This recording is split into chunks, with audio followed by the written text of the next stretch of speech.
History holes. Hello and welcome back to History Holes. Last time we took a deep dive into the magnificent Cổ Loa Citadel, a truly monumental architectural feat. It wasn't just a cool fort, it was tangible proof of a politically sophisticated, highly centralized, and uniquely Vietnamese society. Cổ Loa, with its crazy spiral layout and those multi-layered ramparts, didn't just exist, it practically screamed, "Here we are, a formidable and independent Vietnamese state." But even as Cổ Loa stood tall, a new, powerful shadow started creeping in from the north. This wasn't just an end, it was the start of a fundamental fight for self-rule. It was the initial, incredibly complex showdown that would forge the enduring spirit of the Vietnamese people for centuries. So tonight, we're diving into this pivotal moment. We'll explore the rise of a powerful figure who brought an end to Vietnam's early independent kingdoms and kicked off a long era of foreign influence. We're talking about the Chinese general Triệu Đà's conquest of Âu Lạc and the birth of his Nam Việt kingdom, an event that really planted the seeds of a deep-seated tradition, fighting tooth and nail to stay free. This is where the long, intricate, and often tense relationship between Vietnam and its mighty northern neighbor truly began. Chapter 1. The Lingnan Crucible and a General's Ambition. Now far beyond Âu Lạc borders, up north, the truly colossal Qin Dynasty, under the guy they called the first emperor, Qin Shi Huang, had managed to unify most of what we now recognize as China. This gigantic empire, built on endless conquest and iron-fisted centralization, relentlessly pushed south, and with it came new forms of imperial power, along with all its administrative and military might, right up to the doorstep of that blossoming Vietnamese state. Qin's initial expansion didn't directly roll into Âu Lạc, but make no mistake, the ripple effects of such a massive imperial presence in the Lingnan region were impossible to ignore. The real game changer, though, wasn't Qin's strength. It was its swift, brutal collapse. When Qin Shi Huang died in 210 BCE, his carefully built empire rapidly shattered into civil war. This sudden power vacuum on China's southern frontier became prime real estate for ambitious regional commanders. They started carving out their own territories, largely ignoring the chaos unfolding back in central China. And it's from this wild, unstable cauldron that our main man steps onto the stage, Triệu Đà, or Zhao Tuo as he's known in Chinese. Triệu Đà started out as a Qin general, tasked with overseeing a southern commandery. As the Qin Empire crumbled into a free-for-all, Triệu Đà, a genuinely shrewd politician and a skilled military leader, saw his opportunity. He wasted no time proclaiming himself King of Nam Việt, or Southern Yuo. Now the name Yuo, which is Viet in Vietnamese itself, while it technically referred to southern non-Han peoples, actually had some serious historical weight. It was connected to an ancient Chinese warring state right there on the southern coast. Their most famous ruler, King Gujian, even claimed descent from a sage king. And his people, initially seen as civilized, had supposedly picked up some uncivilized habits from living among non-Han groups for so long. So, the Yue Viet were actually considered a people ready for civilization, standing right on its doorstep, you could say. This name, then, wasn't just random. It carried a sense of historical importance and prestige. Triệu Đà's brand new kingdom strategically pivoted around what we call Guangzhou, or Canton, today, a super important seaport for trade heading into the southern seas. From this power base, Nam Việt exploded, quickly gobbling up neighboring lands and cementing its spot as the dominant force in southern China. It was only a matter of time before his ambitious eyes would fix on his prosperous, independent neighbor, Âu Lạc. Chapter 2. The Conquest of Âu Lạc and the New Order. The clash between Nam Việt and Âu Lạc. That's a huge turning point in early Vietnamese history. Sometime in the first quarter of the 2nd century BCE, Triệu Đà managed to stretch his authority over the folks living in the Red River Plain. King An Dung Vuong, the one whose Cổ Loa Citadel had famously held off earlier Qin attacks, was finally defeated. Historians still debate the exact details of this conquest, but the outcome was crystal clear. Âu Lạc became a part of Triệu Đà's Nam Việt kingdom. Now, Triệu Đà's way of ruling these newly acquired southern lands was pretty different from the more heavy-handed, direct Chinese imperial rule that would come later. He didn't immediately parachute in a full-blown, centralized bureaucracy designed to crush local culture. Instead, he went with a much more practical, indirect approach. He appointed his own legates to keep an eye on the local Lak lords in important areas like Jiaoqi, that's the Red River Plain, and Kuchun, the Ma and Ka River Plains to the south. Some historical accounts even hint that he might have invested a king at Cổ Loa who continued to preside over the Âu Lạc lords. This suggests there was actually a good deal of continuity with the existing local power structures, rather than just a total, immediate takeover. These legates weren't just administrators, they set up commercial outposts. And that really boosted trade with the north, almost certainly bringing economic perks to the local rulers by opening up access to bigger markets and goods from far-off places. Think about it. Getting access to stable markets with goods from the north was surely a benefit to the local rulers. What's really important here is what archaeological evidence from the Đông culture tells us. Indigenous cultural practices and their advanced bronze metallurgy kept right on flourishing during this time. Local rulers were still riding in boats that decorate the large bronze drums that announce their authority. For about a century and a half, right up until the Han Dynasty showed up, this setup seems to have been pretty peaceful.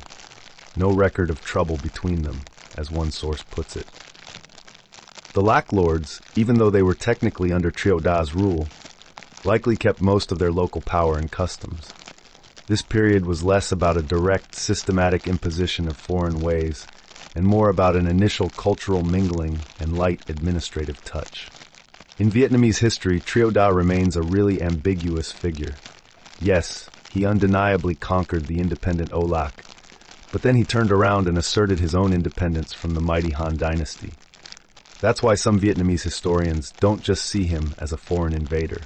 They view him as a complex character who, for a time, actually helped preserve a distinct southern realm, effectively delaying the Han's direct imperial grip. This just goes to show how historical narratives are shaped by national identity and political situations, making Triệu Đà a subject of ongoing debate in Vietnam's understanding of its early foreign relations. He was, let's face it, the first major external power the Vietnamese encountered right after they'd truly forged their own statehood, and the way his conquest unfolded and how he ruled would set crucial precedents for centuries to come. Chapter 3. The complexities of assimilation and the persistence of identity. Life under Nam Vit's rule, after Âu Lạc was absorbed, kicked off a really intricate dance of adaptation for the indigenous Lak Vit people. Sure, external political control was a new reality, but the everyday rhythms of their lives and those cultural practices so vividly expressed in the Đông culture still largely defined who they were. The deep-rooted traditions of wet rice cultivation in the Red River Delta stayed central, demanding the same communal effort and social organization that had characterized these communities for ages. And even though local Lak lords were now technically subservient to Triệu Đà's legates, they largely kept their role as crucial intermediaries, maintaining a lot of the internal social order. Archaeological finds from this period constantly reinforce just how persistent indigenous traditions were. Those iconic Đông bronze drums, they didn't just vanish. They actually kept their symbolic and ceremonial importance. Their surfaces continued to show scenes of local farming, community gatherings, and even war. The unique artistry and incredible metallurgical techniques of Đông remained a vibrant testament to local brilliance, showing a cultural resilience that went far beyond mere political changes. This wasn't some sudden cultural wipeout. It was more like an ongoing, sometimes subtle, back and forth of interaction and coexistence. But Nam Vit's influence did have its quiet consequences. Triệu Đà's legates setting up those commercial outposts, that definitely opened up trade with the north, bringing in new goods and, implicitly, new ideas. This early taste of Chinese commercial practices and a more formalized administration started a gradual process of interaction that would ramp up dramatically in later centuries. It was an initial mix and match, where Chinese, or at least Sinicized, individuals from Nam Viet started rubbing shoulders with the local Lak Viet population. This period also gives us a fascinating peek into the early stirrings of cultural difference, especially as outsiders saw it. Later Han records, written centuries after Triệu Đà's reign, would describe the Red River Plain inhabitants as very strange to educated northerners.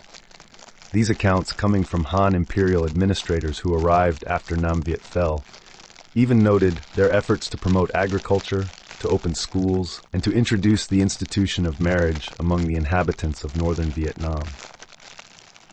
They explicitly mentioned a clear disconnect between the patriarchal Han norms and local practices, pointing out that the status of Lạc lords passed through the family line of one's mother, and tribute was obtained from communities of agriculturalists who practiced group responsibility.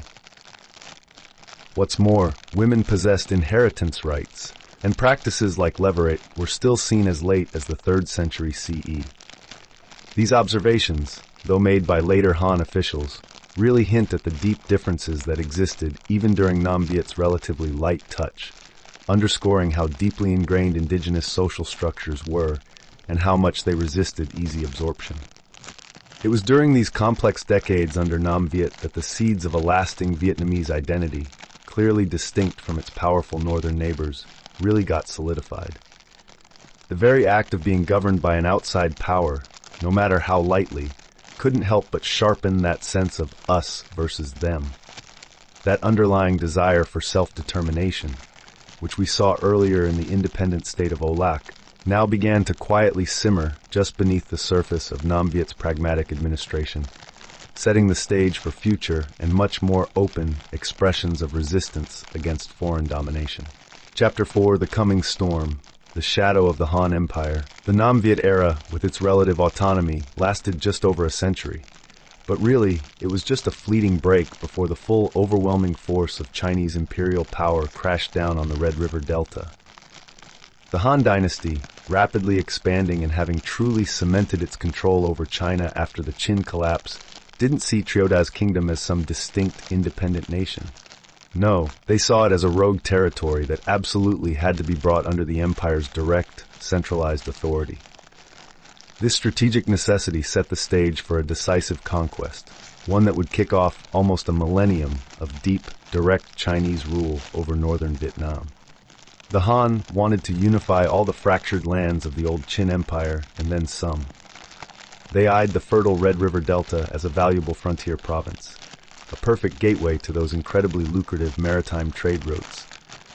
Their ambitions were simply far grander, much more systematic than Triệu Đà's regional power grabs. So the period between 207 BCE and 111 BCE really served as a crucial warm-up act, allowing for some initial cultural mingling and administrative blending.